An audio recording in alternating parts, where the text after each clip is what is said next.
Buongiorno, buongiorno, di nuovo in diretta con Focus TG. È stata sgominata una rete di trafficanti di droga dai carabinieri di Venezia che hanno eseguito all'alba una misura cautelare nei confronti di 6 italiani e 8 albanesi. I provvedimenti della Procura Lagunare si sono concentrati tra le province di Venezia e Padova e hanno visto impegnati il SIO del 4° Battaglione Veneto, i cinofili di Torreglia e i reparti di Istrana, con anche il supporto della polizia albanese, tedesca e spagnola. Gli indagati sono accusati a vario titolo di detenzione e spaccio di droga ed estorsione. L'indagine si è svolta tra il novembre del 22 e il dicembre del 23 e ha scoperto a Mira la base operativa del gruppo di trafficanti, ha accertato l'attività di spaccio della droga tra il trevigiano, il padovano e il veneziano.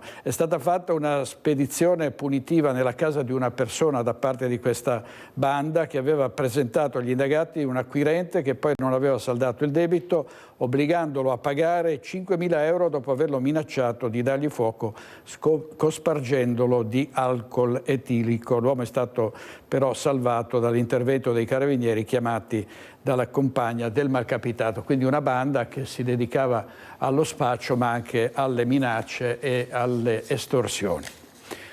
Andiamo a Padova perché continua a far discutere la storia della senza tetto multata in stazione. Comune e diocesi chiedono maggiore impegno nella tutela delle persone fragili e povere. La questura risponde: multate per bivacco come previsto dal regolamento comunale, non per le nuove disposizioni della zona rossa. Sentiamo la nostra redazione.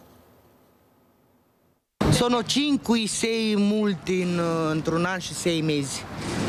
N-am pagato perché niente soldi di pagare multa. Seduta sulle scale delle cucine popolari in via Tommaseo, tutta una vita stipata in una borsa nera. È in una tasca di questa borsa che Ligia conserva le multe che le sono state fatte, quasi tutte negli ultimi giorni, 2 solamente sabato nel giro di poche ore. Aumentano i controlli in stazione dopo l'istituzione della zona rossa a Padova e aumentano le sanzioni. Nel mezzo finiscono molti senza tetto che vengono multati per bivacco vietato dal regolamento di polizia urbana in tutta l'area della stazione. Io non sto lavorando perché ho problemi tanto di salute qua.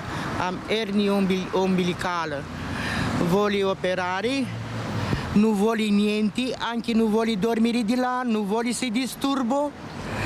Voglio să-mi fac operare qua in Padova sono dottori bravi, ma alzo, dopo voglio lavorare anche 4 anni fino a 67 anni e dopo basta entro in pensione. Sulla vicenda è intervenuta anche la diocesi. Non è con le multe ai più poveri che si risolve il problema del degrado di una città, ma con politiche di contrasto alla povertà e di sicurezza che coniughino le norme con la dignità delle persone. Scrive in una nota congiunta la Fondazione Nervo Pasini e le Cucine Popolari, che lanciano un appello per chiedere alle istituzioni e alle forze dell'ordine di trovare strade comuni per aiutare le persone più vulnerabili, sole e povere. La storia di Ligia è emblematica e rappresenta le tante storie di marginalità che affollano la stazione. Io sono cosciente che disturbo.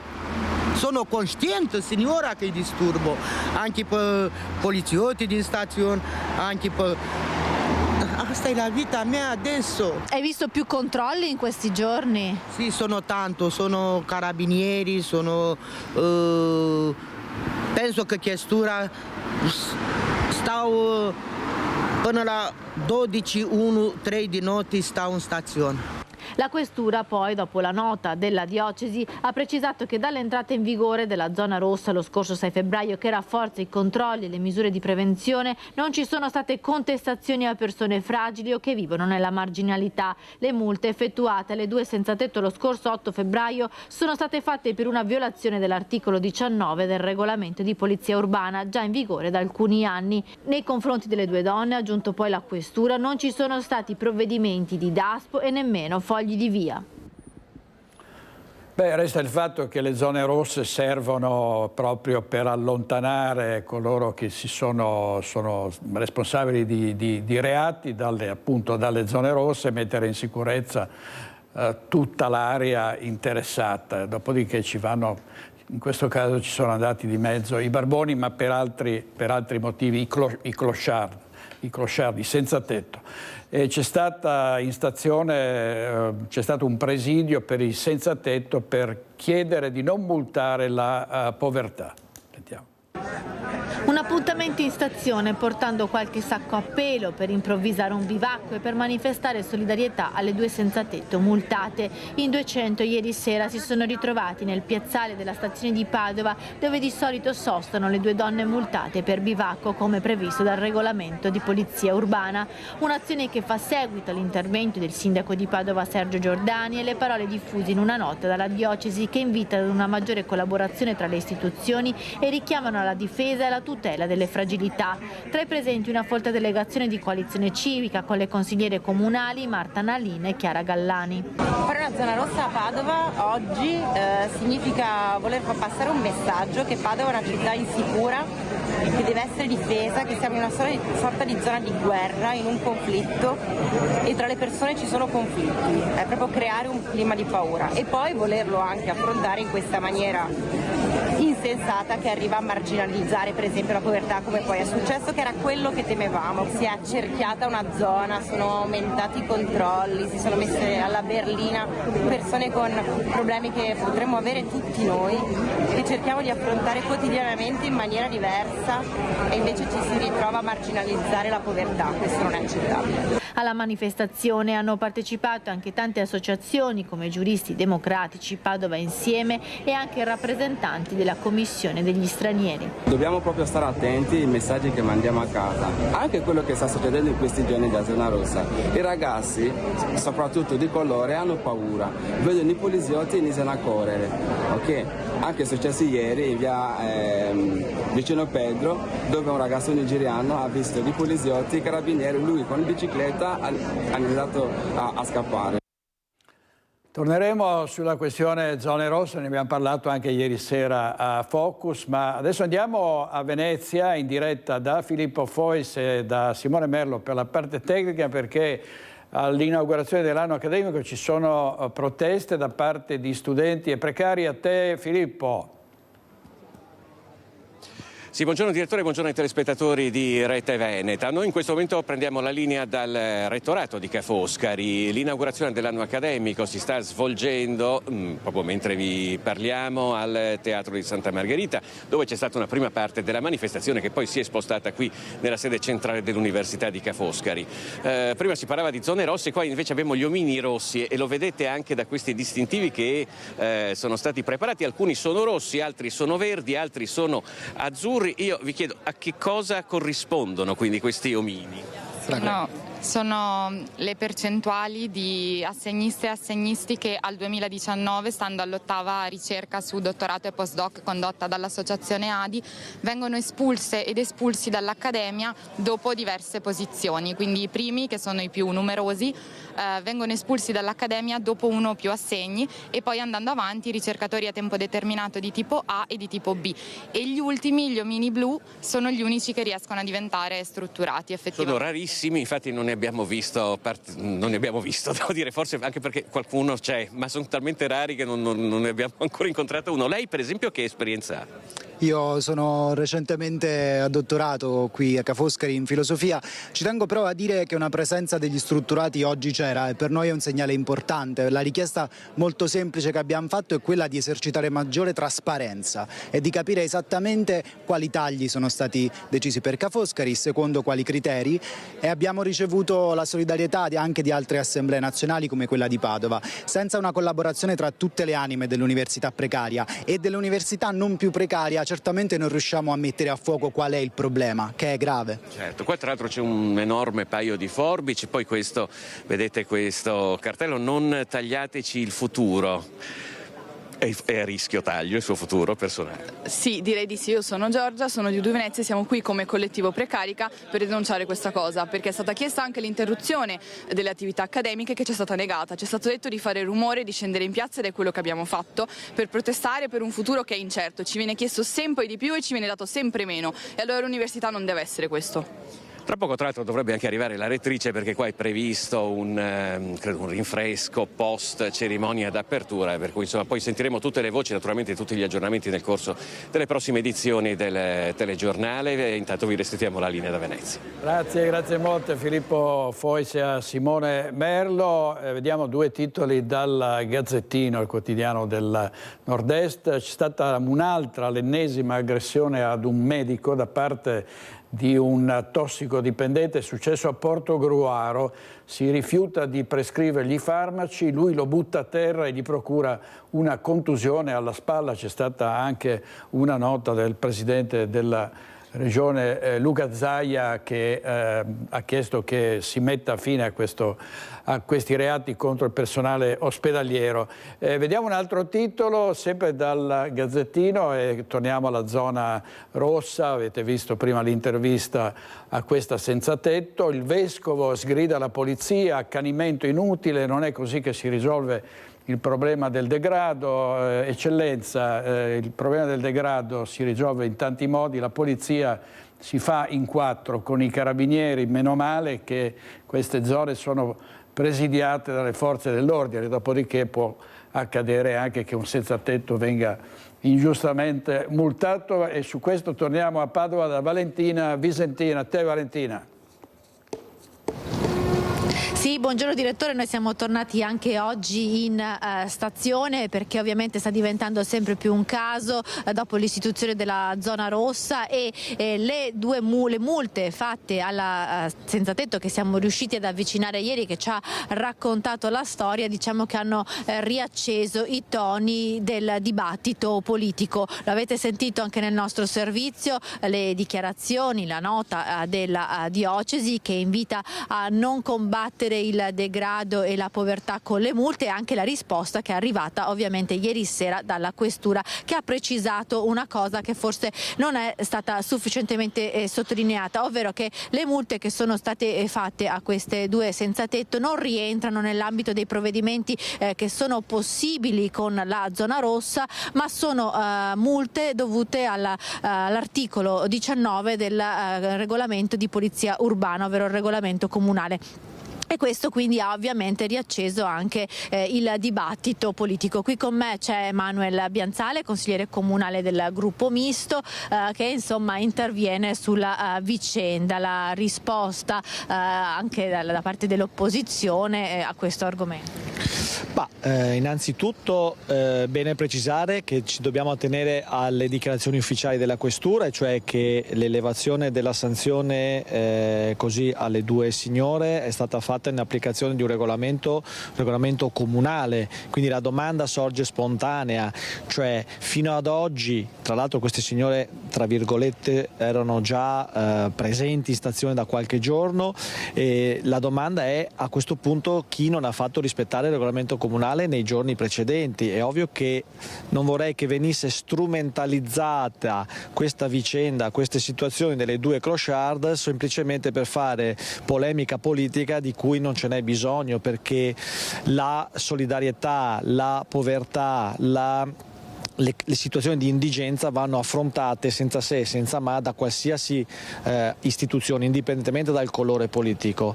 Quindi diciamo questo, che vorrei chiedere a Giordani dove era fino ad oggi e cosa ha fatto per queste due signore, perché oggi magicamente a queste due signore, per fortuna dico io anche, tra l'altro è stato trovato un alloggio, un posto letto, ma fino a ieri cosa ha fatto questa giunta per queste due signore e per probabilmente altre persone che in questo momento bivaccano o hanno bivaccato in questa parte della città. Il degrado si combatte certamente con umanità, certamente con sensibilità, ma applicando le norme che tra l'altro esistono già.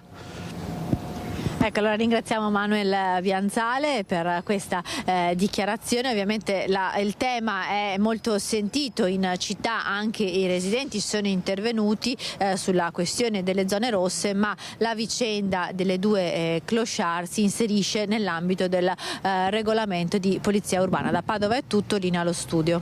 Grazie molte a Valentina Visentina e Cristian Rocche Allende. Da Padova andiamo in diretta a Treviso con Daniela Sizia perché c'è il processo sulla Casa Zero. Gli ex clienti chiedono giustizia. A te Daniela. Buongiorno direttore, buongiorno anche ai telespettatori. Sì, ci troviamo qui davanti al Tribunale di Treviso. 9:40 c'è stata questa udienza importante che riguardava l'opposizione da parte appunto dei truffati all'archiviazione richiesta dal pubblico ministero De Bortoli. Udienza importantissima, si sono presentati qua una decina di persone coinvolte provenienti da tutta Italia, da Monza, Milano, da Mestre e anche da Treviso. Sappiamo che sono circa 500 le persone rimaste coinvolte in questo ingranaggio, in questa quella che loro definiscono trappola di Casa Zero. Dunque richieste di archiviazione. 9:40 è iniziata l'udienza, è terminata una quarantina di minuti dopo. Ovviamente il giudice si è riservato di decidere, una decisione che dovrebbe arrivare fra qualche giorno. L'avvocato che ha chiesto, si è opposto all'archiviazione che assiste circa una ventina di persone, ci dice è fondamentale che questa inchiesta non venga assolutamente archiviata. Sentiamo dunque le parole dell'avvocato Negrini. Ritenevamo e riteniamo tuttora che la valutazione del pubblico ministero sia una valutazione completamente smentita dalle indagini e dalla documentazione acquisita dall'ufficio della Procura. Riteniamo di essere in presenza di un'ipotesi quasi scolastica di truffa, non solo di truffa in danno dello Stato, ma anche di truffa evidentemente in danno dei singoli committenti che hanno affidato al Consorzio il progetto di riqualificazione. Il pubblico ministero ha fatto un'integrazione rispetto alla richiesta di archiviazione? Il ministero ha fatto una integrazione che però paradossalmente è una condivisione delle nostre tesi, cioè il fatto che secondo il pubblico ministero in alcuni casi sarebbe mancata una preordinazione da parte degli indagati nel raggiro in danno delle persone offese. È, se possibile, un'affermazione ancor più sorprendente, perché è lo stesso pubblico ministero che nella sua precedente richiesta di archiviazione ha dipinto gli indagati come soggetti che hanno falsificato fatture e documentazione al fine di ottenere i benefici fiscali previsti dalla normativa. I cantieri nella maggior parte dei casi sono stati solo appena avviati, ma in un numero ancora più consistente non sono stati neppure iniziati.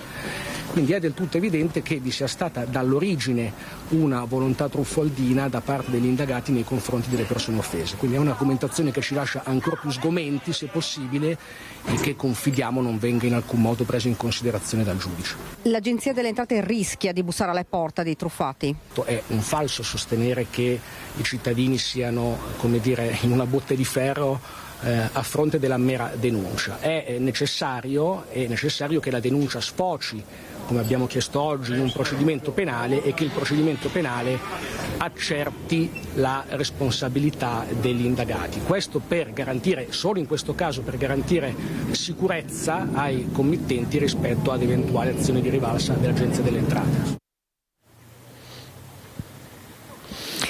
Lo avete sentito, il legale è stato chiaro, i cittadini non sono in una botte di ferro ed è quello che temono tantissimo i cittadini. Oggi vi facciamo sentire fra poco la loro voce, sono preoccupatissimi, ad alcuni l'Agenzia delle Entrate dice ha già bussato alla porta, e quindi cittadini che hanno paura. Abbiamo sentito davvero una signora che viene da Cappellamaggiore, ma anche altri cittadini da Mestre, da Monza, sono tutti preoccupati perché dicono oltre al danno anche la beffa. Sentiamo le loro parole. Il rischio è grosso perché a noi serve che sia censita, sia confermata una truffa nei nostri confronti, in modo da poter provare all'Agenzia delle Entrate che siamo estranei da ogni possibile coinvolgimento, perché se domani dovesse arrivare l'Agenzia delle Entrate a chiederci i soldi che ci sono stati sottratti nel cassetto fiscale, il danno sarebbe doppio, e sarebbe ben più ingente, perché nel mio caso un cassetto fiscale a 100.000 euro con le sanzioni eccetera si arriva a 160, oltre tutti i danni annesso con annesso, per cui sarebbe veramente oltre il danno alla beffa, per cui bisogna che la magistratura anche per rispondere all'Agenzia delle Entrate che parla con la sua circolare 33, debba fare un passaggio giuridico forte in cui si dichiara che c'è stata una truffa sia nei confronti dello Stato ma anche nei confronti dei cittadini. Se potessi parlare direttamente col giudice, sicuramente gli direi che tante famiglie si sono trovate in condizioni disperate, non soltanto dal punto di vista ma proprio umano. Io ho un debito nei confronti dell'Agenzia delle Entrate di 83.000 euro a monte di lavori zero. Non ho nulla, un chiodo piantato zero, nessun ponteggio, nessun deposito di materiale,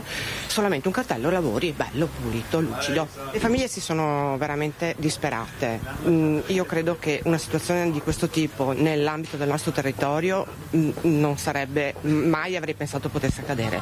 In realtà io sono di Capellammaggiore, quindi sono della provincia di Treviso, e sicuramente di un'impresa di Nervesa della Battaglia non avrei mai pensato potesse accadere una cosa del genere. Mi sono fidata, le persone con cui ho avuto i miei primi contatti si sono assolutamente prodigate per assicurarmi. In realtà era assolutamente un tranello. Dunque avete sentito la disperazione di queste persone che ora sperano davvero che questa inchiesta non venga archiviata. Come vi ho detto, decisione che dovrebbe arrivare fra qualche giorno, quindi bisognerà attendere. Direttore, qui dal Tribunale di Treviso è tutto, io ti restituisco la linea. Grazie molte a Daniela Sizia con Nicoletta Rizzetto per la parte tecnica. Vediamo la prima pagina del Corriere del Veneto diretto da Alessandro Russello. Rapinata vicino al ponte di Rialto da una baby gang, anziana di 85 anni, cade e finisce in ospedale. È successo a Venezia, dovremo poi sentire in diretta di nuovo Filippo Fois. A Verona un'auto come ariete per sfondare la vetrina della gioielleria e poi la fuga dalla polizia. In alto, sotto la testata, 100 patenti sospese per il cellulare alla guida. La gente sta più attenta con l'alcol ma non smette di telefonare. La morte di Luigina dopo 33 anni di coma a Treviso. Il fratello dice: a chi ci attacca sui social chiedo voi cosa avreste fatto. Ci sono anche quelli che hanno tempo per dedicarsi ad attaccare la famiglia di una defunta. Crack FWU, i risparmiatori furibondi, ho versato 11.000 euro di polizza in 5 anni, ne posso riscattare solo 2.800. E poi il fine vita, la legge approvata dalla Regione Toscana, Zaia promette un regolamento, procedure e tempi certi per chi fa richiesta. Cronaca nera, ancora furti a raffica in tutte le province. Questa volta siamo a Silea, dove è stata particolarmente colpita via Tezze. Sentiamo Christian Arboit e Alberto Pivetta che hanno raccolto le testimonianze dei residenti. Via Tezze senza pace, siamo in comune di Silea e questa via in particolare è finita più volte nel mirino dei ladri. Tante volte ve lo abbiamo anche raccontato nelle nostre cronache. L'ultimo colpo della serie nella notte tra domenica e lunedì, un colpo molto particolare con i ladri che sono entrati in azione nei garage di questa abitazione. Qui con me c'è il giovane proprietario Pietro Nardero, studente all'ITS di Montebelluna, che ci racconta cos'è successo. Voi stavate dormendo, quindi è successo nella notte, voi eravate in casa. Esatto, noi eravamo in casa, saranno state le 3-4 del mattino e il giorno dopo mio papà, andando al lavoro, si è accorto del furto, ecco, del tentato furto probabilmente o alla moto o alle macchine. Ecco perché tuo papà Pietro ha trovato le porte spalancate di fatto delle auto e poi anche dei piccoli vandalismi, questo è il punto. Esatto, non riusciamo a capire il perché, insomma è stato proprio questo gesto ad esempio del taglio del sedile della macchina. Probabilmente credevano ci fosse qualcosa sotto o appunto un semplice atto vandalico. Ecco, ci puoi mostrare questo sfregio, quindi probabilmente cercavano anche qualcosa. Esatto, probabilmente cercavano qualcosa e quindi come si può vedere sono andati con un oggetto che può essere un coltello, un taglierino, un cacciavite e hanno forato il sedile. Ecco, voi nel frattempo c'è da dire che avete rimesso tutto a posto e nel mirino forse di questi ladri c'era la moto tua e di tuo fratello. Hanno portato via invece un monopattino. Sì, hanno portato via un monopattino che per fortuna grazie al lavoro delle forze dell'ordine sono riusciti a recuperarlo e quindi appunto colgo l'occasione per ringraziare le forze dell'ordine che sono stati meravigliosi, ecco. I carabinieri di Silea e con la polizia, con la polizia con la questura di Treviso insieme, quindi insomma per il momento almeno sul fronte monopattino la situazione è risolta. Mentre la moto l'avete portata via, l'avete messa al sicuro per eventuali, insomma, e per eventuali abbiamo anche fatto delle riparazioni appunto perché anche la moto è stata colpita da un atto di vandalismo. Hanno reciso dei cavi, esatto. Quindi pensavano probabilmente che fosse un antifurto. Esattamente, però per fortuna poi è rimasta qui e adesso è riparazione nascosta. Ecco, non ve li siete trovati davanti, questo è l'importante. E se fosse successo? Se fosse successo, diciamo per fortuna che non è successo perché in quei casi lì è sempre molto rischioso, non solo per il fatto di essere magari aggrediti perché purtroppo si sente in giro negli ultimi periodi, ma anche per il fatto che non sai chi hai davanti, non sai com'è la persona, è lucida, no? Per fortuna non è andata così, ecco. Quindi un grosso sospiro di sollievo, tra l'altro in una via Tezze molto molto battuta. Abbiamo parlato con Alberto Pivetta, con alcuni residenti, insomma la cronaca e gli episodi si sono susseguiti per tutto l'autunno. Per il momento da via Tezze è tutto, grazie Pietro Narder.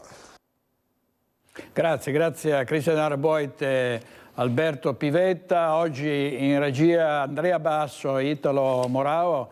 Andiamo adesso in Val Brenta perché la Regione ha detto di no allo stop dei lavori per la centrale idroelettrica sul Brenta. Ci dice tutto Monica Smiderle. A te Monica. Buongiorno a te direttore, buongiorno a tutti i nostri telespettatori. Siamo in Val Brenta all'altezza di località San Gaetano lungo il fiume Brenta. Proprio in questo punto dovrebbe sorgere una centrale idroelettrica, ma è un progetto di cui si parla anche nelle aule di giustizia a suon di ricorsi e controricorsi. Con me c'è Ivan Pontarollo, una persona molto conosciuto qui nell'area della Val Brenta, ma non solo, anche nel mondo della canoa perché atleta molto conosciuto che ha partecipato anche ai mondiali di canoa.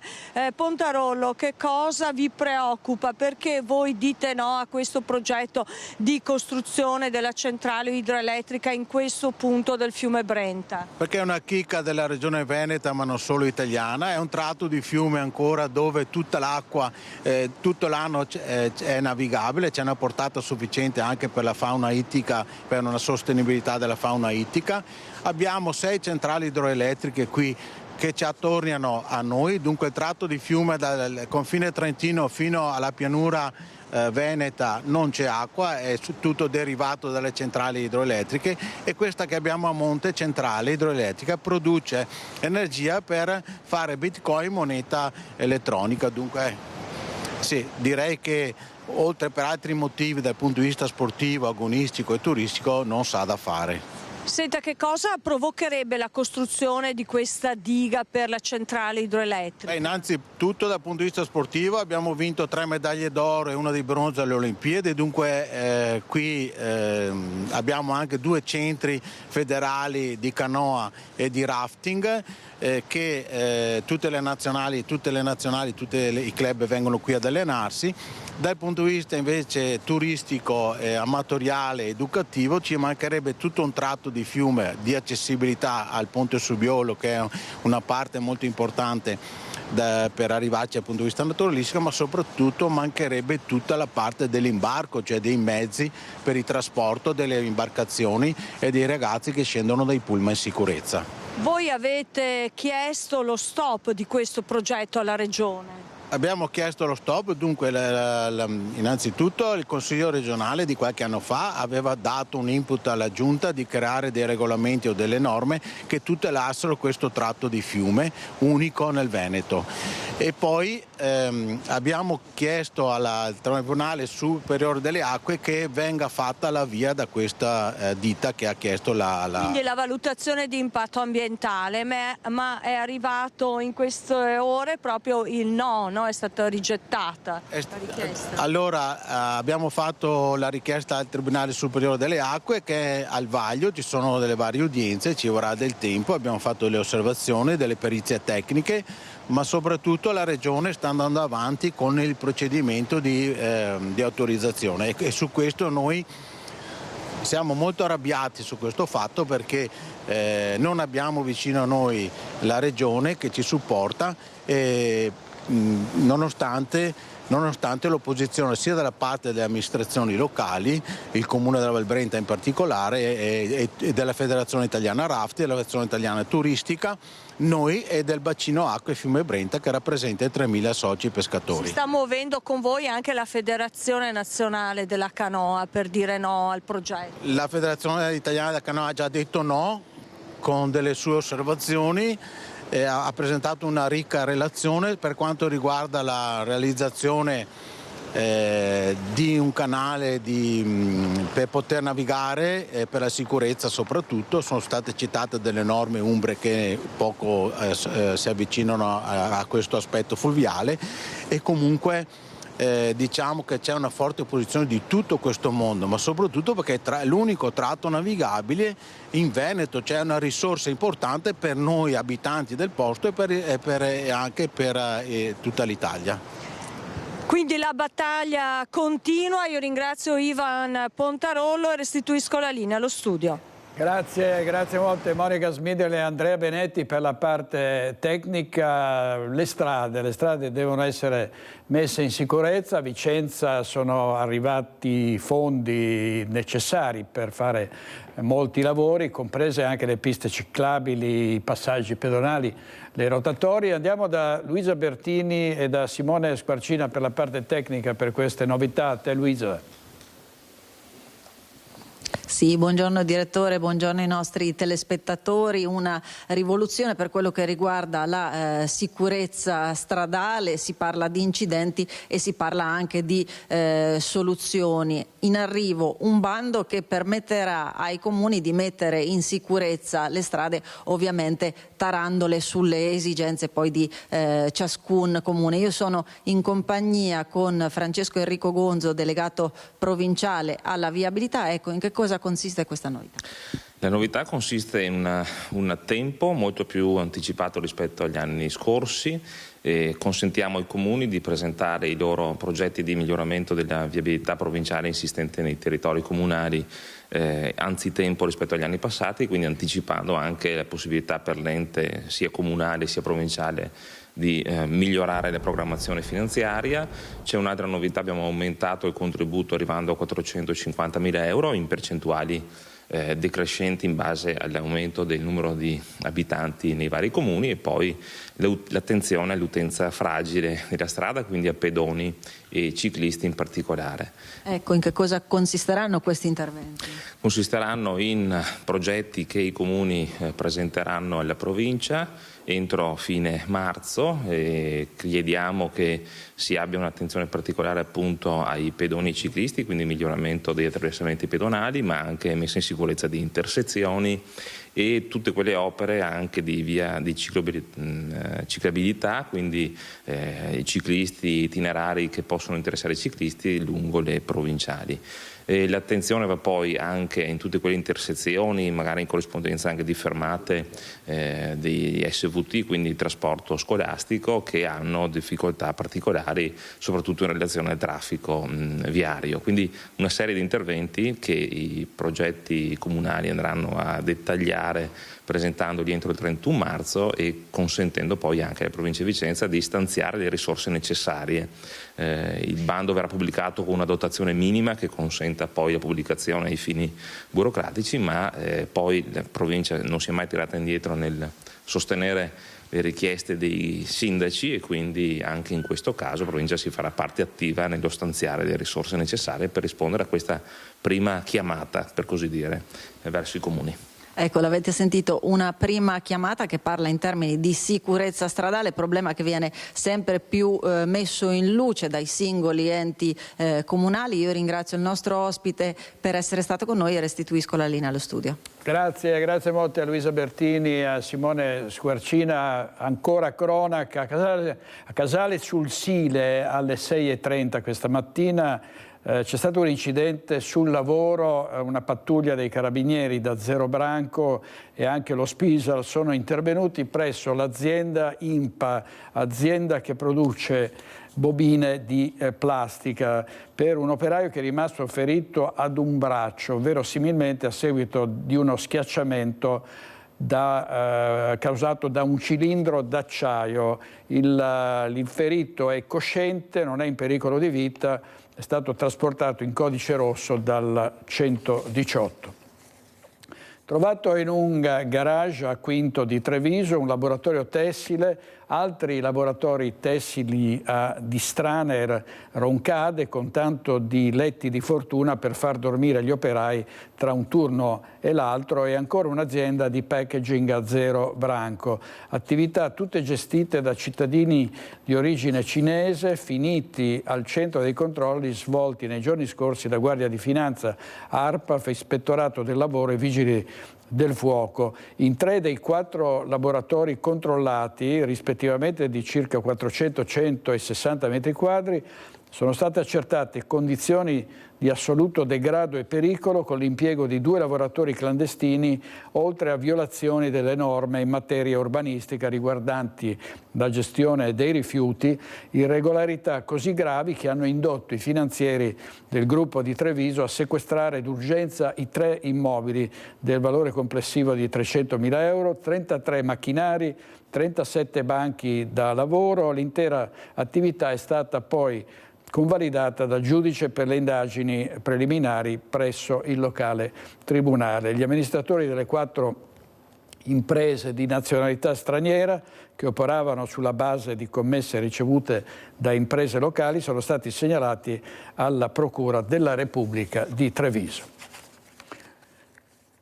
Lo scorso weekend i carabinieri della stazione di Villorba hanno denunciato in stato di libertà un albanese di 21 anni residente in questa provincia, poiché responsabile di porto d'armi ed oggetti atti ad offendere. Il giovane, a bordo della propria autovettura, è stato controllato dai militari mentre percorreva la strada statale 13 Pontebana nel comune di Spresiano. Un controllo tra i sedili dell'auto ha permesso di rinvenire una mazza da baseball di 72 cm e una maschera bianca, oggetti di cui il giovane non aveva potuto giustificare il motivo. Il tutto veniva sottoposto a sequestro dai carabinieri della stazione di Villorba. Uno gira con la maschera bianca e la mazza da baseball, sicuramente non per andare non so, in discoteca. Ecco.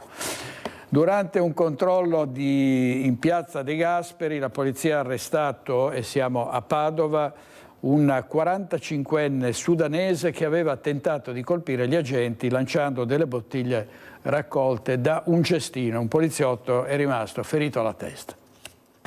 Ha cercato di scappare al controllo degli agenti lanciando delle bottiglie che aveva trovato in un cestino. Un rifugiato 45enne sudanese è stato arrestato per resistenza e lesioni a pubblico ufficiale e danneggiamento aggravato ieri sera in piazza dei Gasperi dopo alcuni momenti concitati. La pattuglia che stava controllando la zona lo aveva fermato per un controllo, ma il 45enne ha reagito in modo violento. Prima ha tentato di allontanarsi, poi all'improvviso ha lanciato una bottiglia di vetro contro la volante, danneggiandone il finestrino e causando l'entrata di frammenti di vetro che avevano colpito gli agenti. Uno dei 2 poliziotti è stato ferito all'orecchio destro. Portato in pronto soccorso, l'agente ha riportato un trauma contusivo alla testa. I poliziotti scesi dall'auto hanno cercato di bloccarlo e hanno dovuto utilizzare il taser, impedendo così di lanciare un'altra bottiglia. Il questore ha informato l'ufficio immigrazione affinché venga valutata l'eventuale revoca del permesso di soggiorno. Altri titoli dal Corriere del Veneto sulla sicurezza, vedete l'asse dei sindaci democratici in Veneto, tema essenziale, non lasciamo il campo alla destra. E poi la morte della quindicenne, 3 i pusher indagati, uno di loro avrebbe ceduto a Nora la dose fatale di coca, un'atroce fine per una giovanissima ragazza. La fiera della caccia, torna la polemica per i minori che imbracciano le armi, succede alla mostra delle armi di Verona. Galanna, 1.300 euro e arretrati fino a 200.000 euro. L'ex governatore del Veneto, la pensione è un mio diritto. Infine Milano Cortina 2026, l'assalto ai biglietti, anche i sorteggiati non li trovano. Conclusa in... No, scusate, abbiamo prima il servizio del carabiniere assolto che sparò allo stalker. È stata archiviata l'accusa di eccesso di legittima difesa per l'uomo, per il militare che sparò all'albanese che aveva aggredito la Benemerita. Vediamo. Era il 14 luglio del 2023 e in via Castelfidardo un carabiniere sparò al 55enne albanese con l'ACU che poi morì in ospedale. L'uomo aveva violato il divieto di avvicinamento all'ex moglie e aveva aggredito i carabinieri intervenuti per far rispettare il divieto dopo che era stata segnalata la sua presenza lì. Uno dei 2 militari era stato investito dal furgoncino dell'uomo, che poi era sceso e armato di coltello voleva aggredire il carabiniere ferito. A quel punto il collega aveva sparato. 4 mesi fa la procura aveva chiesto l'archiviazione per il carabiniere, accusato di eccesso colposo di legittima difesa con l'uso delle armi, e ora è arrivata la conferma del giudice per le indagini preliminari, che ha affermato che il militare non aveva scelta, ha dovuto sparare e la sua posizione è stata così definitivamente archiviata. Intanto, dopo mesi di cure, è guarito anche il militare ferito gravemente, che ha rischiato di perdere una gamba e che ora è tornato in servizio. Servizio di Federico Fusetti. Intanto si è conclusa in tribunale a Padova una brutta vicenda che riguarda una famiglia con accuse di violenza sessuale ad un tunisino che poi è stato assolto. Vediamo. Concluso in tribunale il processo per violenza sessuale a carico di un tunisino di 53 anni. L'uomo è stato assolto e a finire nei guai giudiziari è stata la mamma della presunta vittima, una ragazzina padovana. Il tunisino invece, latitante per essere evaso dagli arresti domiciliari, è stato assolto per non aver commesso il fatto. La richiesta invece era di 8 anni di reclusione da parte del pubblico ministero, ma i giudici hanno sostenuto la tesi secondo cui era stata la madre a costringere la ragazza ad accompagnarsi a pagamento con gli uomini, e così la donna è stata accusata di sfruttamento della prostituzione. Nel 2023 la polizia aveva sorpreso il 53enne e la giovane in auto e le successive visite mediche avevano confermato l'uso di droga e gli atti sessuali. La ragazza era stata affidata a una comunità e l'uomo era stato iscritto nel registro degli indagati, finendo poi in carcere alcune settimane dopo per spaccio di droga. Ora l'assoluzione, l'uomo infatti non avrebbe commesso alcun atto sessuale e le accuse ora a carico della mamma. A Mestre il blitz delle forze dell'ordine in un grosso condominio di Corso del Popolo, prevalentemente abitato da extracomunitari, in cui erano state segnalate situazioni critiche sia per sovraffollamento degli appartamenti sia dal punto di vista igienico-sanitario. Sentiamo Filippo Fois. Il blitz è scattato alle 5 di mattina. Polizia, carabinieri, guardia di finanza, militari del reggimento Lagunari impegnati nell'operazione Strade Sicure e polizia locale sono entrati in questo condominio di Corso del Popolo, diretti e coordinati dal commissariato di pubblica sicurezza di Mestre, dopo diverse segnalazioni per condotte e fatti illeciti avvenuti al suo interno. Noi poco meno di un mese fa come polizia locale si era intervenuti su alcune segnalazioni in alcuni appartamenti dove si faceva locazione turistica ed era stato riscontrato sovraffollamento, sanzionati e messi a posto. Oggi arriva questa azione da parte della questura a seguito di segnalazioni da parte dell'amministrazione di condominio e dei residenti. Da tempo a Mestre viene segnalato un pesante sovraffollamento di extracomunitari in appartamenti che a volte coprono quasi interi condomini. Si parla di subaffitti abusivi, situazioni di degrado e incuria, presenze di cittadini cittadini irregolari. I condomini di Corso del Popolo sono pieni di queste situazioni. Chiunque viva o lavora in un condominio in questa zona sa che ci sono uno o più appartamenti subaffittati a etnie diverse e abitati da numerosissime persone. Purtroppo è un po' un degrado, la situazione non va bene, insomma, ci vorrebbe un po' di controllo, anche questa povera gente che viene qua magari però deve essere più controllata. Nel caso specifico sono state rilevate numerose irregolarità sia in un bed and breakfast che nelle mancate presentazioni delle dovute dichiarazioni di ospitalità da parte di alcuni proprietari di immobili. Le forze dell'ordine stanno ora effettuando accertamenti su irregolarità amministrative, economico-fiscali e igienico-sanitarie. Strano che non ci siamo accorti prima, non ho capito. Nel senso che si sapeva, dice? Ma voglia alla grande, sembra di essere in Bangladesh, cioè una cosa inconcepibile. Adesso ho visto che ha venduto anche Wilmer qui perché non ce la faceva più, un disastro. Meta adesso è predefunta, insomma. Non hai mai pensato di andare via, di trasferirsi? No, sono nato a Venezia, sono trasferito, non andrei via da Mestre lo stesso. Anche se, ripeto, Mestre è molto diversa da come l'ho conosciuta, è molto peggio. E poi ci sono le bande dei giovani, quindi le baby gang, sempre in azione. Tanti esercenti si sono dotati di bodyguard e di guardie private per far fronte ai cosiddetti maranza.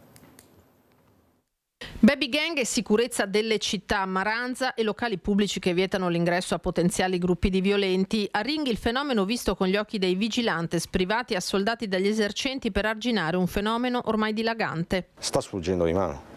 Sta sfuggendo di mano, sì, perché non è tanto un problema, diciamo, è un problema secondo me molto legato anche ai social, no? I maranza, come li definiamo, è un pubblico molto molto giovane, che tante volte nei locali neanche entra. E io i maranza li vedo come un gruppo molto molto giovane, che fa casino in gruppo e che tende ad infastidire ragazzi che non sono come loro e quindi creano una sorta di paura negli altri. La normativa italiana non fornisce alle guardie private strumenti adeguati per far fronte al problema, continua Baranese. In altri paesi europei la situazione è ben diversa. Malgrado questo, sempre più baristi e ristoratori si dotano di queste figure. C'è una ricerca sempre più costante di questo tipo di figure che aiutano ovviamente il gestore del locale, ma che non si possono sostituire alla forza pubblica. Quando cerchiamo di avere un aiuto da chi dovrebbe fare, diciamo per definizione, sorveglianza e intervenire, non può farle, quindi poi ci vediamo costretti a chiamare l'altro suo ospite che fa vigilanza privata o a inventarci espedienti per far selezione all'ingresso. Il problema è che se adesso diventa normale doversi dotare di vigilantes per poter fare un po' di selezione all'ingresso, diventa veramente difficile in un periodo in cui il lavoro è molto tirato. Al Mato Rosso di Montebelluna, dice il titolare Nicola Palumbo, aver vietato l'ingresso a chi indossa i pantaloni della tuta sta dando già dei risultati. Va decisamente meglio, abbiamo una clientela che è molto più tranquilla, lasciamo fuori chi invece secondo noi non è idoneo sotto l'aspetto appunto della possibilità di fare casino e c'è stato un beneficio vero. Noi abbiamo perso incassi parzialmente nella primissima fase, ma oggi li stiamo recuperando grazie al ritorno di quelle compagnie di 25 anni più sani, diciamo, che si comportano bene, che sanno come devono stare al mondo, eccetera. Arginare il fenomeno non significa tuttavia risolverlo. Francesco Biasin, educatore professionale e assessore al sociale a Silea, parla di famiglie prive di strumenti efficaci per recuperare ragazzi difficili che una volta etichettati non lasciano più la cattiva strada intrapresa. Quando parli con ragazzini di 17-16 anni e gli dai un'identità che è negativa, chiaramente, ma per loro, a loro piace questo. L'obiettivo del maranza è andare in carcere. A Treviso siamo strapieni, cioè non abbiamo più posto, il carcere sta scoppiando. E sti ragazzini che sono in carcere hanno raggiunto l'obiettivo. Occorre agire preventivamente, ma le logiche del branco sono complesse da scardinare. Presi singolarmente questi ragazzi sono probabilmente anche ragazzi che uno può farli ragionare in certi casi. Quindi con ragazzi con cui si possa parlare. Il problema è quando vanno in gruppo, che in gruppo diventano quasi ingestibili. E ieri sera un altro fatto gravissimo, una 85enne che è stata aggredita e rapinata da una banda di giovani a Rialto, proprio nel cuore di Venezia ha battuto la testa, le sue condizioni non sono gravi, ma insomma è stata ricoverata in ospedale. Forse poi più avanti sentiremo in diretta Filippo Fois.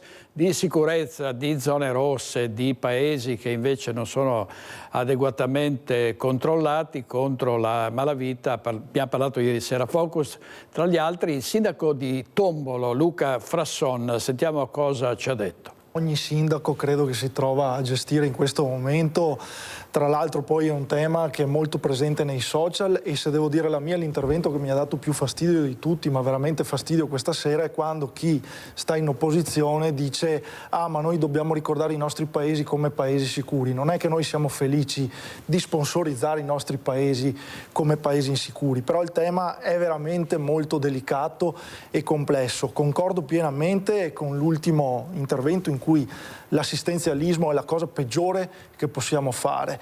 Quando si parla di inclusione credo che ogni comune abbia i propri canali e le assistenti sociali e gli assessori di riferimento. Io stesso, amministrazioni centrodestra, ho un assessore sociale che ha fatto per 10 anni l'assistente sociale di lavoro.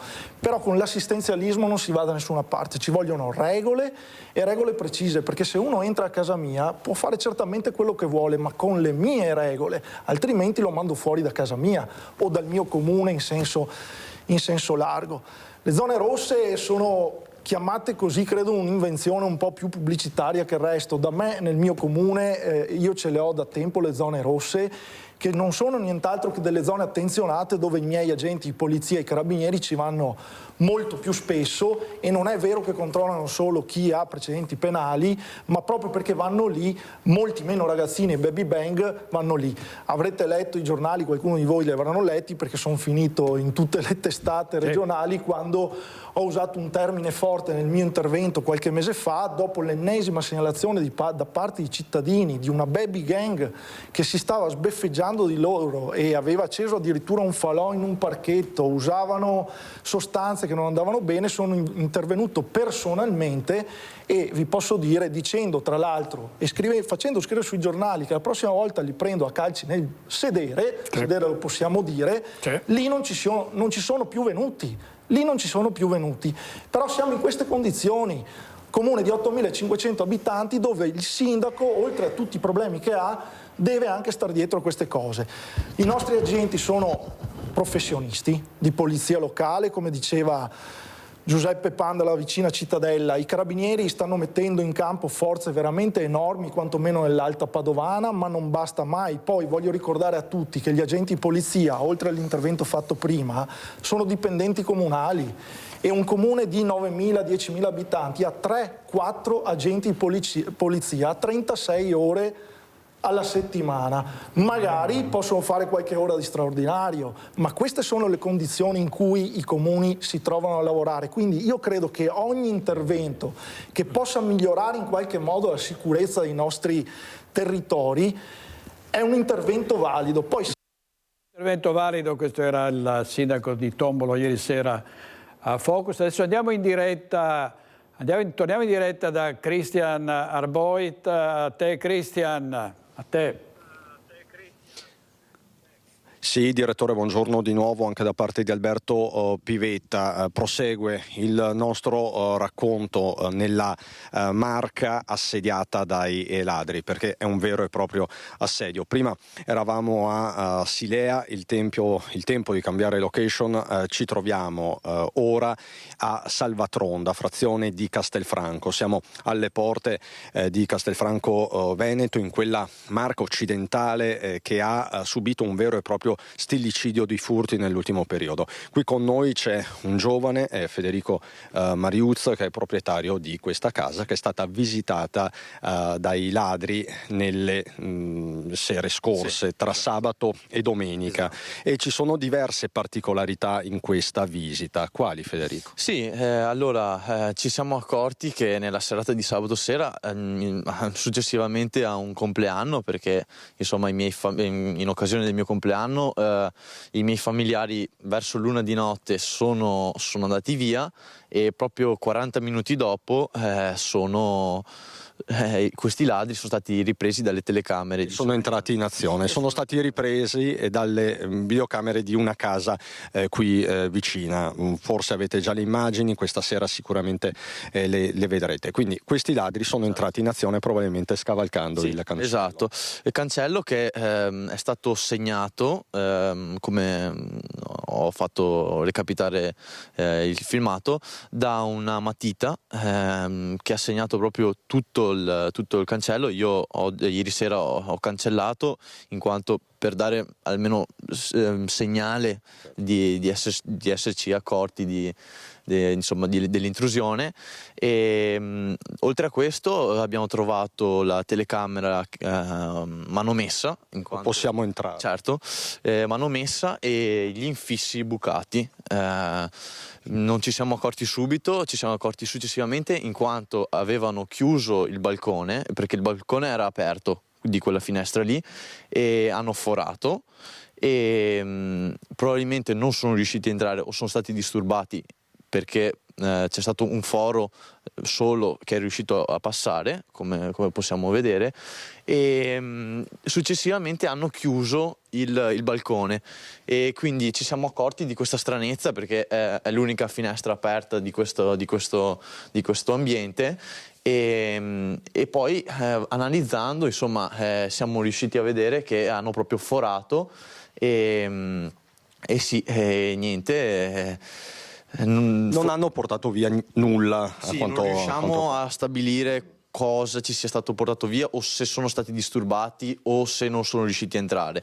Comunque fatto sta che sono stati ripresi, e non è la prima volta che agiscono qua in zona. Nella nostra abitazione è la prima volta, e insomma chiediamo un po' di sicurezza in più. Soprattutto questo è il tema, chiedete più pattuglie, più controlli? Sì, nella zona, perché insomma se ne sentono spesso di queste azioni, però purtroppo sappiamo che non è facile. Tra l'altro mi parlavi di un tuo amico che è stato visitato le sere scorse sempre dai ladri in zona San Marco. Esatto, quindi sì, proprio ne avevamo parlato la sera del compleanno, e puntualmente sono venuti come se ci stessero spiando, ecco, e sentissero. Questa è un po' la sensazione. Sì, esatto, sì.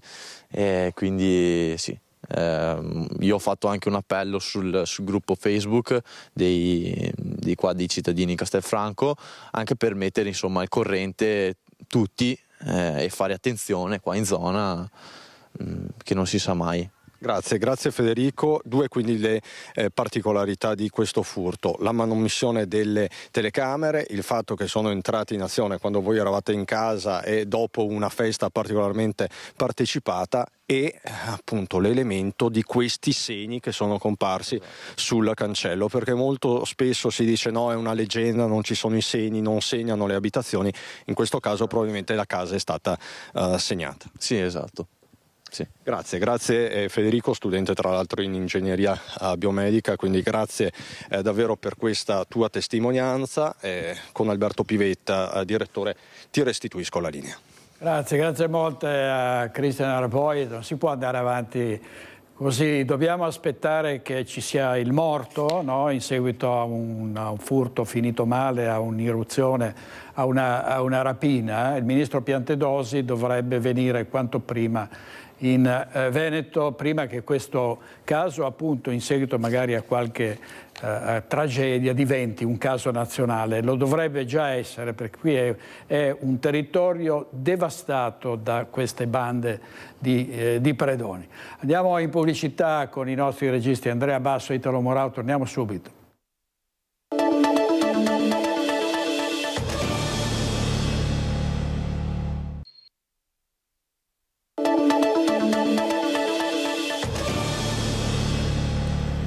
Ancora cronaca nera, minacce da due fratelli, uno dei quali minorenne, è stato condannato per estorsione un 19enne capo di una baby gang. Vediamo. Minacce chiare e reiterate, dammi soldi o ti picchio. Il primo a finire vittima di una baby gang capeggiata da un 19enne, un ragazzino minorenne. Poi, nel mirino della stessa banda, anche il fratello. Telefonate minatorie fino a quando la giovane vittima ha ceduto ed ha consegnato la somma di 200 euro ai suoi estorsori. Ha resistito invece il fratello, a cui era stato chiesto di consegnare 475 euro, ma si era opposto con tutte le sue forze. Poi la denuncia e le indagini dei carabinieri. A finire in manette il 19enne di Vedelago, a capo di un gruppo di minorenni, 2 dei quali identificati e anch'essi coinvolti nel medesimo reato. Con rito abbreviato, il ragazzo maggiorenne è stato condannato per estorsione a 4 anni di carcere, assolto per rapina e spaccio. Una baby gang conosciuta nella Castellana, dove per lungo tempo aveva seminato il panico. Ragazzini dediti anche allo spaccio di stupefacenti. Durante un blitz dei carabinieri di Castelfranco, su delega della Procura minorile di Venezia, erano state effettuate numerose perquisizioni domiciliari nella zona di Vedelago nei confronti di 16 minori di età compresa tra i 15 e i 17 anni, alcuni dei quali già sottoposti alla misura cautelare della permanenza in casa. Le indagini avevano portato alla luce una presunta rete di traffico di stupefacenti gestita dal gruppo di adolescenti che, secondo quanto emerso, non si limitava allo smercio di droga, ma avrebbe anche estorto denaro ai propri acquirenti, ricorrendo a minacce e intimidazioni anche tramite social network. Sappiamo dove abitate, o ci date i soldi o veniamo a prenderli. Vi picchiamo se non ci date quello che vi chiediamo. Il tenore delle minacce di una banda strutturata come quella di criminali incalliti che pensava di aver piegato le vittime. Ma grazie alla denuncia dei 2 fratelli, terrorizzati ed esasperati, è scattato l'arresto del 19enne, accusato di estorsione e tentata estorsione e di 2 minorenni. Anche se la baby gang era composta da più ragazzini che avevano messo in piedi un vasto giro di smercio di droga, i clienti anch'essi giovanissimi. Poi dallo spaccio fino all'estorsione il passo è stato breve. Servizio di Daniela Sizzia. Adesso andiamo al Lido di Venezia, dove c'è stata una tragedia. Un uomo è morto giocando a calcetto proprio sotto gli occhi degli amici. Particolari dal nostro corrispondente Lorenzo Maier. A te, Lorenzo. Sì, buongiorno direttore, a te e ai nostri telespettatori. Dici bene, purtroppo ieri sera intorno alle 21:10, 21:15, una tragedia in cui ha perso la vita Alessandro Dal Maschio, 68 anni, ex bancario in pensione, che lavorava in centro storico e soprattutto molto conosciuto a Lido e a Venezia per essere stato per ben 2 volte campione d'Italia con gli amatori del Lido. La squadra locale ha vinto appunto il titolo tricolore. Ieri era in programma una consueta partita tra amici, non di campionato, possiamo chiamarla una semplice partitella, ecco, del martedì, e purtroppo senza nessuna avvisaglia Dal Maschio era sceso in campo regolarmente, come faceva più volte anche la settimana, ha ricevuto il pallone, ha detto qualche parola e si è accasciato al suolo. Hanno subito cercato di rianimarlo sia i compagni di squadra sia anche personale lì del campo sportivo Jacopo Reggio al Lido di Venezia, che era presente. C'era anche il defibrillatore, sono state messe in atto tutte le manovre, però purtroppo non c'è stato nulla da fare. È stato anche aiutato il soccorso da Treviso, che è atterrato al Lido con l'equipe medica per cercare un ultimo tentativo di rianimazione, ma non c'è stato nulla da fare, per cui l'elicottero si è alzato in volo purtroppo vuoto e sono stati eseguiti i rilievi di legge. Una notizia che ha sconvolto, perché appunto Dal Maschio era una persona sportiva abituata a giocare senza nessuna problematica, e purtroppo non c'è stato nulla da fare. Ecco, è ricordato da tutti per la sua disponibilità, per la sua passione. Pur avendo 68 anni giocava 2, anche 3 volte alla settimana regolarmente, anche in spiaggia nel periodo invernale, proprio perché il calcio è sempre stata la sua passione. Lorenzo, grazie molte, grazie. Lorenzo Maier della nostra redazione di Venezia. Mestre. Purtroppo non si è riusciti a salvare quell'uomo e invece si è salvata una donna grazie al suo cane che in qualche modo ha avvisato la polizia. Vediamo. Un cane che abbaia nervosamente ai lati della carreggiata di strada Ovest a Treviso, quasi a voler richiamare l'attenzione di passanti e automobilisti. Ferma sempre nello stesso punto, Mia, un Amstaff di 3 anni, appena qualcuno si avvicinava gli saltava addosso. Spaventati i passanti nel buio del tardo pomeriggio di mercoledì scorso cercavano di evitarla per paura di essere aggrediti. Di passaggio una volante della Polizia di Stato e del reparto prevenzione crimine, vedendo il cane, si sono fermati notando che Mia continuava ad andare loro incontro per poi allontanarsi. I poliziotti a quel punto hanno seguito l'animale che li ha portati dalla padrona 70enne riversa a terra nel parcheggio poco distante. Immediata la chiamata ai sanitari del suo M118 che hanno soccorso la signora quasi priva di conoscenza. A colpirla un attacco di ipoglicemia. Ancora stesa a terra, Egle continuava a chiamare la sua cagnolina perché le stesse vicina. Una volta sull'ambulanza, Mia non voleva lasciare la signora. È servito l'intervento del marito 62enne per spostarla di peso e allontanarla, così che i sanitari potessero portare la signora in ospedale. Mia mi segue ovunque, ha raccontato Egle, da quando io e mio marito l'abbiamo portata a casa 3 anni fa non ci siamo mai separate. Senza di lei forse ora non sarei qui.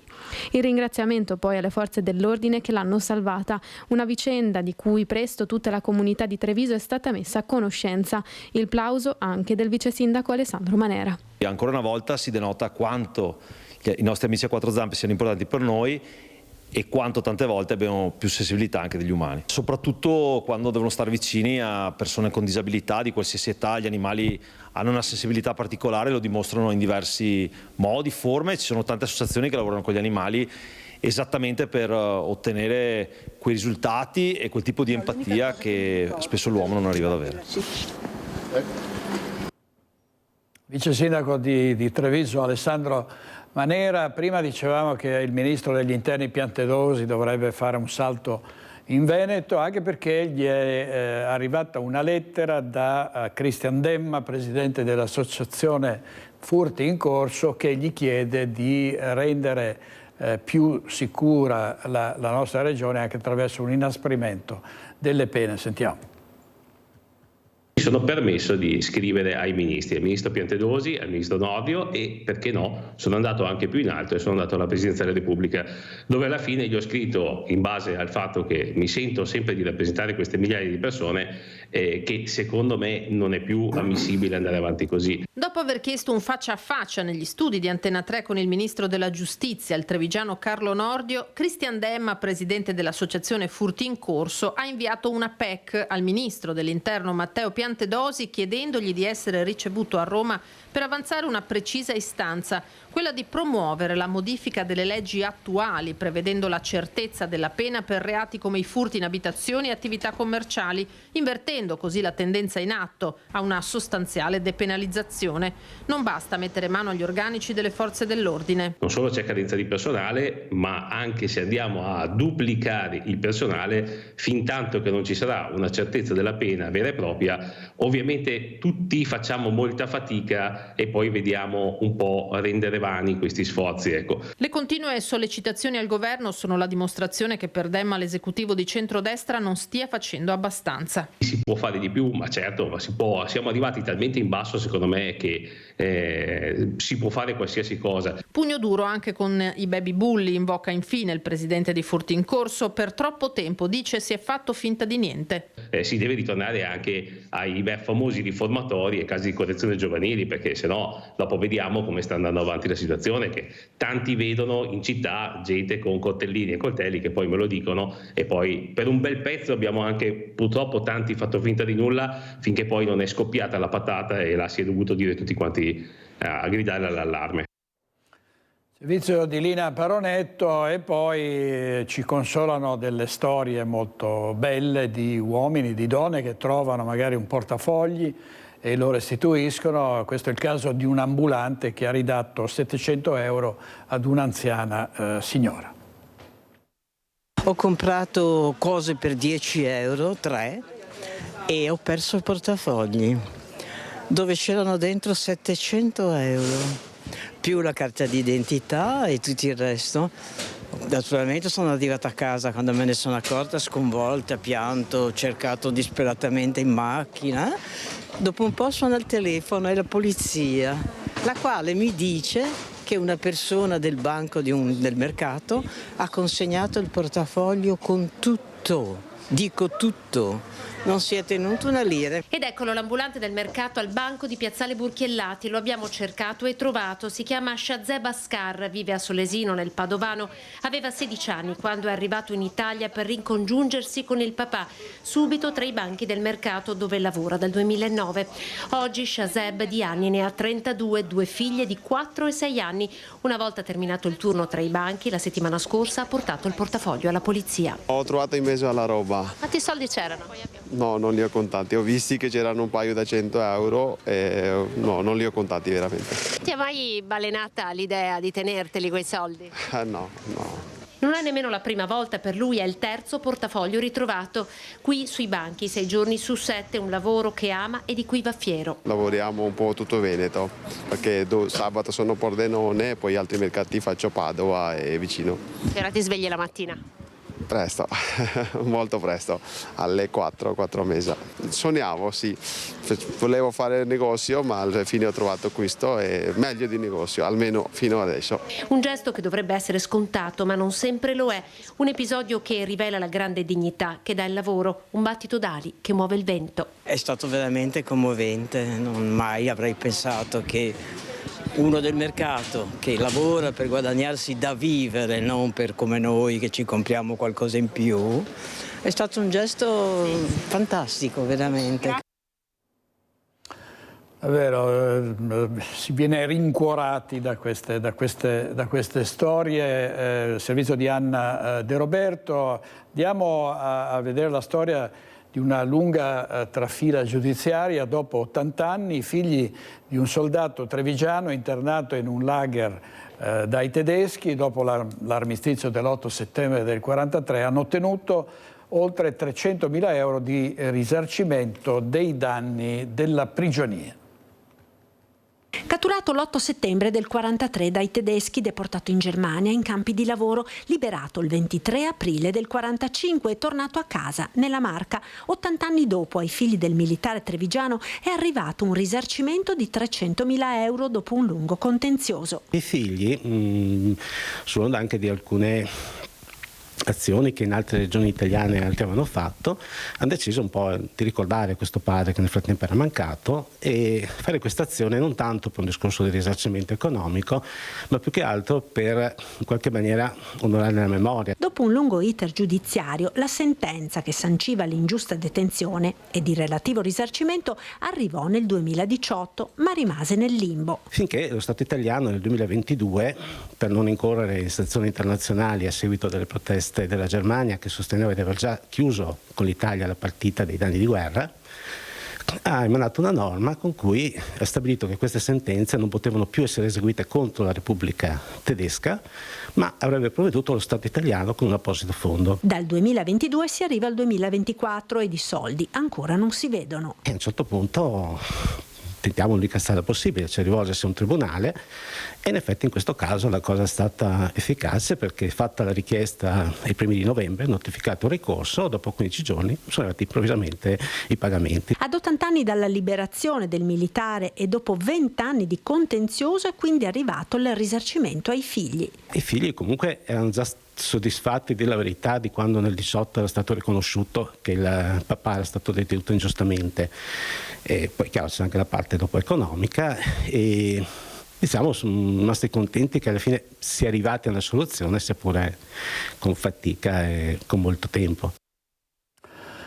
E a 80 anni dalla morte la città di Padova ha ricordato Giovanni Palatucci, l'ultimo questore di Fiume che con il suo impegno salvò la vita di migliaia di ebrei.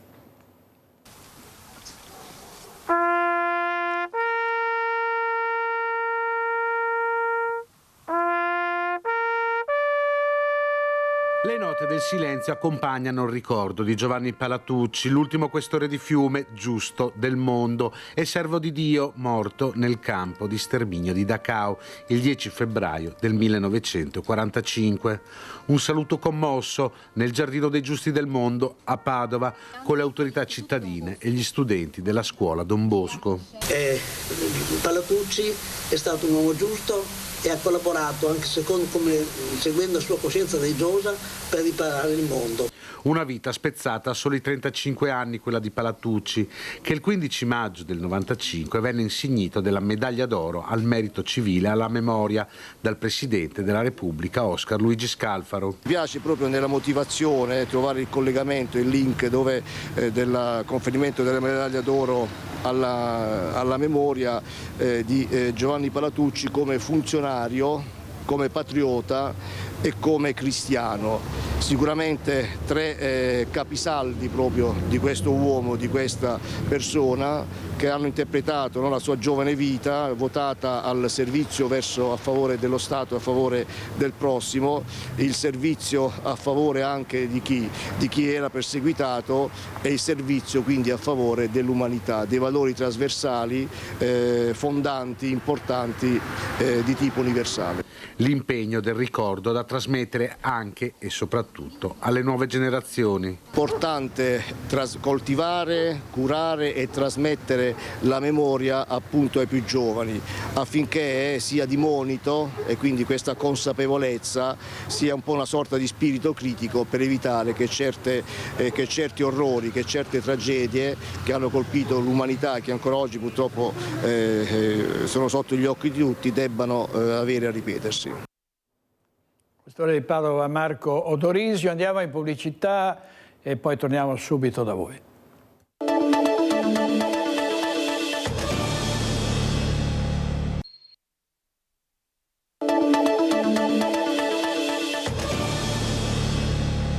Andiamo a Bassano del Grappa, dove sono davvero ingenti i danni dell'incendio della palazzina che è stata semi-distrutta nel quartiere di San Vito. Resta inagibile a tempo indeterminato la palazzina di via Monte Paganella in quartiere San Vito, pesantemente danneggiata dall'incendio sviluppatosi nel primo pomeriggio di lunedì, a quanto pare a causa del surriscaldamento di una canna fumaria. Questa mattina le famiglie sono entrate negli appartamenti del piano terra, del primo piano e anche quelli delle mansardate. Hanno prelevato quello che potevano e poi sono usciti, sono accompagnati uno alla volta dai vigili del fuoco. L'intervento con squadre arrivate da Bassano, Vicenza, Schio e Cittadella si è concluso dopo quasi 24 ore. Altri tecnici di una ditta specializzata hanno iniziato la bonifica dei locali in attesa di mettere entro pochi giorni una copertura provvisoria. Tra le famiglie coinvolte c'è sconcerto, incredulità e poca voglia di parlare. Nei due appartamenti al secondo piano non è rimasta nemmeno la cenere e quasi nulla si è salvato. Il comitato di quartiere ha provveduto a dare supporto alle 8 famiglie evacuate, 16 persone in tutto, allestendo un punto di assistenza nel cortile interno alla lottizzazione. Abbiamo allestito un gazebo come quartiere e anche come calcio San Vito e poi abbiamo dato anche del supporto tè caldo al personale che operava tutta la giornata di ieri e anche questa mattina. Non è mancata qualche presenza sgradevole, ancora con le fiamme e il fumo in cielo, ovvero quella di persone che si proponevano per procacciare altri appartamenti o far fare i lavori di sistemazione. Della questione si occuperà l'amministratore di condominio, che dovrà interfacciarsi anche con le compagnie assicurative. L'edificio, come quelli circostanti, ha una ventina d'anni, necessario anche un appello per le manutenzioni. A tutti i residenti del comune di Bassano, ma in particolare San Vito, invito a fare la manutenzione ordinaria, perché può succedere a chiunque che c'ha un tetto in legno, queste cose qua. Servizio di Mirko Cavallin, andiamo adesso al tribunale che non c'è, il tribunale di Bassano del Grappa. È pronta la cittadella giudiziaria tirata a lucido da più di 10 anni, non la si può utilizzare. Invece di vedere all'interno di questa sede della giustizia i giudici e gli avvocati, paradossalmente ci vanno gli studenti, e sono gli studenti del Pascoli, il cui tetto è crollato qualche tempo fa. Vediamo. In via Marinali sono arrivati i camion, gli operai e il personale scolastico della Pascoli per iniziare il trasloco di banchi, sedie, cattedre, attrezzature e tutto il necessario per l'attività didattica.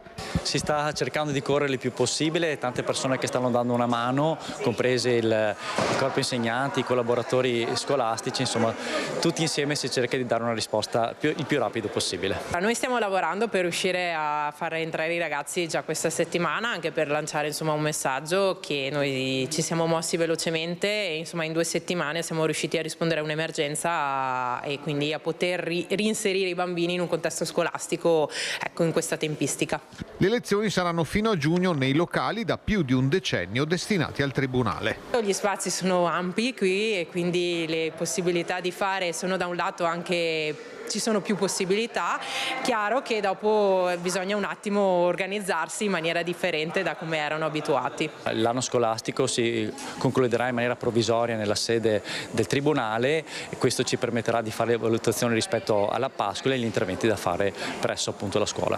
Tra l'ingresso di via Marinali e quello sull'altro lato che affaccia su via Verci non sarà facile gestire la viabilità in entrata e in uscita. Allora è chiaro che qualche disagio ci sarà, stiamo comunque lavorando anche in collaborazione con la polizia locale per fare un punto di raccolta, per trovare un punto di raccolta dove fare arrivare i bambini e portarli qui in sicurezza. Allora, tra poco ci collegheremo di nuovo con Christian Arboit perché ci sono, come vi dicevamo, furti a raffica nelle abitazioni e quindi avremo tra poco un altro caso. La regia se è pronto il collegamento, se no vediamo. Allora abbiamo Christian Arboit, Alberto Pivetta, torniamo sulla fronte dei furti nelle abitazioni. A te Christian. Sì, direttore, ci siamo spostati da Salvatronda di Castelfranco a San Marco di Resana, 7 minuti di macchina, ma il copione è lo stesso, un vero e proprio raid alladresco nelle sere scorse che ha coinvolto tutta la via. Siamo in via Piave, le immagini sono sempre quelle di Alberto Pivetta, con me c'è un altro giovane, oggi abbiamo tutti testimoni molto giovani, Federico Gallo.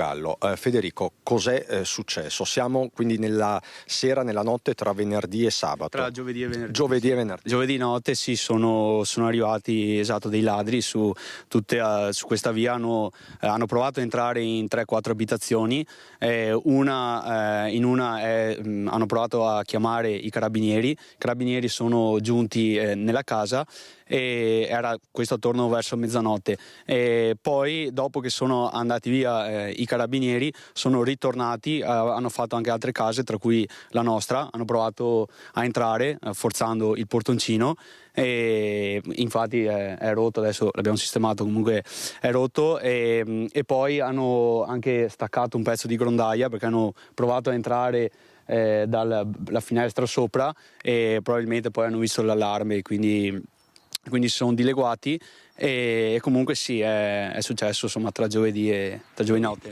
Incuranti del fatto che voi tutti foste in casa perché appunto parliamo di ladri che hanno agito di notte e con il particolare che ci dai sono arrivati i carabinieri su un'altra abitazione, sì. Questi si sono probabilmente nascosti, poi hanno aspettato che i carabinieri se ne andassero e sono ritornati. Sì, sono ritornati esattamente e infatti a noi è successo circa a l'1 di notte perché noi stavamo già dormendo e invece sulle altre abitazioni sono andati circa verso mezzanotte e quindi sì, hanno fatto 4-5 abitazioni della via. Ecco, immagino che come residenti vi siate allertati, abbiate fatto anche in qualche modo rete quella notte. Sì, siamo allertati, esatto, il giorno dopo appunto ci siamo parlati e infatti alcuni, appunto anche mio papà, sporto denuncia ai carabinieri e quindi sì, è una situazione che purtroppo nell'ultimo periodo si sta aggravando e quindi insomma auspichiamo anche un po' più di controllo, più di sorveglianza insomma perché i casi stanno aumentando. Ecco, prima parlavo anche con il tuo amico, no? Sì, che appunto ci ha messo in contatto. Sempre Federico, anche lui Federico, mi diceva a sto punto servirebbero le ronde o comunque o delle iniziative di controllo sul territorio. Sì, penso esatto che serva più controllo, specialmente in questo periodo che appunto i casi stanno aumentando, quindi sì, servirebbe appunto una maggior sorveglianza e più controllo, anche perché oggi sono stato a Padova per l'università appunto che hanno istituito la zona rossa e ho visto nella stazione veramente tante macchine della polizia, grande sistema di sorveglianza, magari insomma servirebbe ovvio con le giuste dimensioni, ma servirebbe insomma un maggior controllo anche in questa zona. Ponte Padova, un altro, esatto, Resana, però insomma diciamo l'esigenza di sicurezza. Esatto, che ci deve essere insomma, e specialmente in questo periodo secondo me dovrebbe essere un po' più aumentata visti i casi recenti che sta colpendo anche comunque tutto il comune di Resana, non solo questa via e anche Salvatronda appunto come appena citato. Federico, grazie infinite. Chiaramente con Alberto, direttore, proseguiremo il nostro racconto anche nei telegiornali serali. Per il momento è tutto, vi restituisco la linea da Resana. Grazie Cristian, è incredibile, un assalto vero e proprio al Veneto, e a Roma tutto tace. Noi abbiamo tanti parlamentari che evidentemente di questi problemi non intendono occuparsi più di tanto, non fanno interrogazioni, non ne parlano proprio. Allora, sentiamo cosa ha detto l'altra sera il sindaco di San Martino di Lupari proprio sulla sicurezza. È stato qui a Focus, Nivo Fior. Sentiamo. Questione migranti e implicazioni sul fronte del lavoro, dell'integrazione e della sicurezza. Ne ha parlato il sindaco di San Martino di Lupari a Focus, il talk show condotto dal nostro direttore Luigi Bacialli. Una questione che riguarda tutta l'Europa, ha detto Fior, e che deve essere gestita dalla politica nazionale. Ci sono persone che usano tutti i loro risparmi per un viaggio che dovrebbe cambiare la loro vita. Ma possono esserci, ci sono anche dei soggetti pericolosi. Ma poi naturalmente questi che arrivano si distribuiscono nel territorio, che naturalmente noi sindaci ci troviamo a dover affrontare le problematiche connesse, non solo di sicurezza e quant'altro. E poi ci sono le esigenze delle aziende che cercano personale, ma un personale che deve essere formato e conoscere l'italiano, un fenomeno che non ha ripercussioni solo sul mondo del lavoro. E che naturalmente ha delle ripercussioni non solo nel mondo del lavoro ma anche a livello della sicurezza, chiaramente, perché evidentemente la gestione di queste persone irregolari senza magari un documento, per la maggior parte senza documenti, che chiaramente dichiarano magari di essere di scappare da dei posti dove ci sono le guerre, ma non sempre è così, ma la maggior parte dei casi non è così. Questo accogliere tutti, come qualcuno dice, porta naturalmente a un fenomeno particolarmente impattante sui comuni, sui sindaci, sulle amministrazioni comunali.